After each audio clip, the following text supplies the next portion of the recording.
Hi, and welcome back to Discover. Today we have a very special 6th episode for you. First, we're going to be interviewing Dustin Pruitt from the Morehead State University Ceramics Guild, and then we'll have Sarah in to show us her very special 3rd installment of Sarah's segments. Thank you all for tuning in once again, and come back to Discover.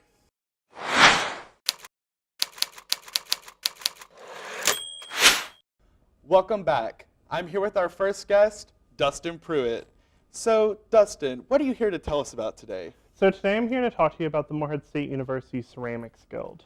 So that's really cool. So what does the Morehead State Ceramics Guild do here on campus? Okay, so the Morehead State University Ceramics Guild does a lot of stuff. So we are constantly selling and trying to provide an opportunity for artists in both ceramics and sculpture, all the 3D elements, to have a spot, to sell their work, and to display their works. We do multiple installations throughout campus, in the art building, and then we usually participate in local sales such as the Browning Orchard Festival, the Claypole Craft Bazaar, and the Appalachian Holiday Sale.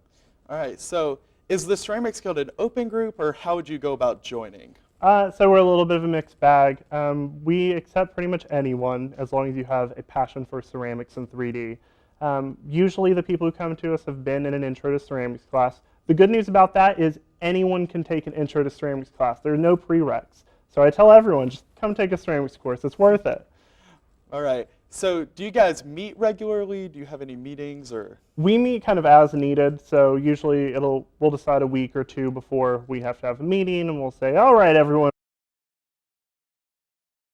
Your experience with the Ceramics Guild been? That has been awesome. I came into Ceramics 1 as a sophomore in college, and I was like, I guess I kind of like it. And then I joined the Ceramics Guild, and here I am. It's been 4 years later. I'm getting my master's in studio art with an emphasis in ceramics. I have been in multiple galleries. I've sold in multiple places across the eastern United States, and it's just been awesome. All right, that's awesome. I hope we get some outreach for you and people to interact with you guys. Yeah, that's what I want. Come back to Discover.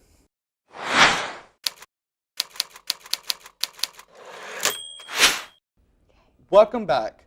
I'm here with Sarah Finley, and I am pleased to announce that she has our 3rd edition of Sarah's segments.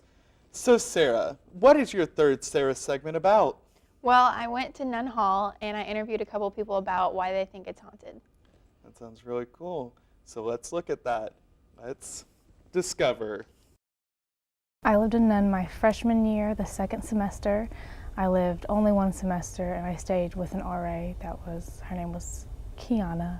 Yeah, I believe in ghosts. My whole time staying at Nunn Hall, I didn't necessarily see anything out of the usual.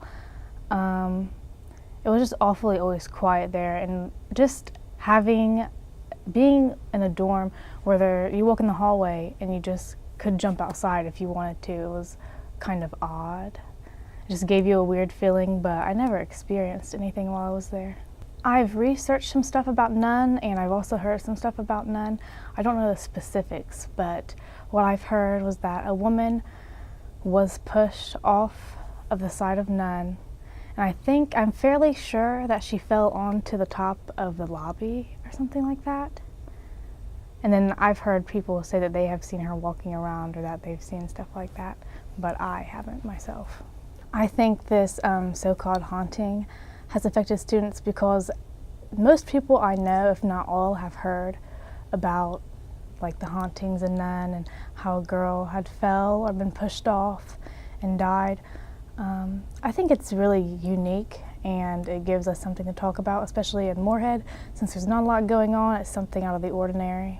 I just started living in Nunn this semester, but I had friends last semester that lived in Nunn, and I would often visit them. The rumors about Nunn, I've really heard so many different ones that it's really hard to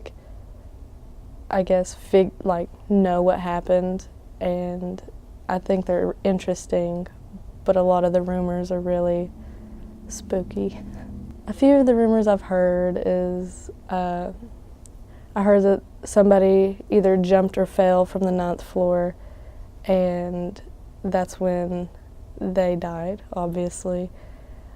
I hear that certain times of night you can just hear somebody wandering the hallways and humming. And I've also heard that there will be like ghost apparitions. Just if a light flickers, you can see somebody passing by a window. I think the only thing out of like normal, I guess you would say, is sometimes you would just hear random noises in the hallway, or there might be a light flicker, but other than that, there hasn't really been any paranormal activity.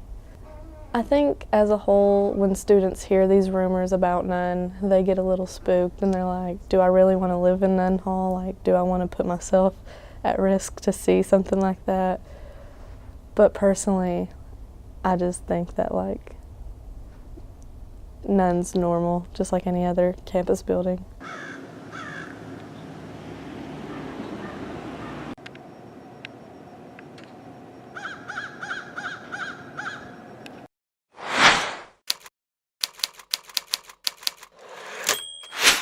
Welcome back. We have a couple of very special thank yous in order. The first thank you is to you, our viewer, for tuning in once again to a special episode of Discover. Our next thank you goes to the group we interviewed for enlightening us about what their group does and how it affects our campus at large. Our final thank you goes to Sarah Fenley, resident segment producer, who created yet another very special segment for us all to enjoy. I'd once again like to say thank you for watching and tune in next time so that we can discover.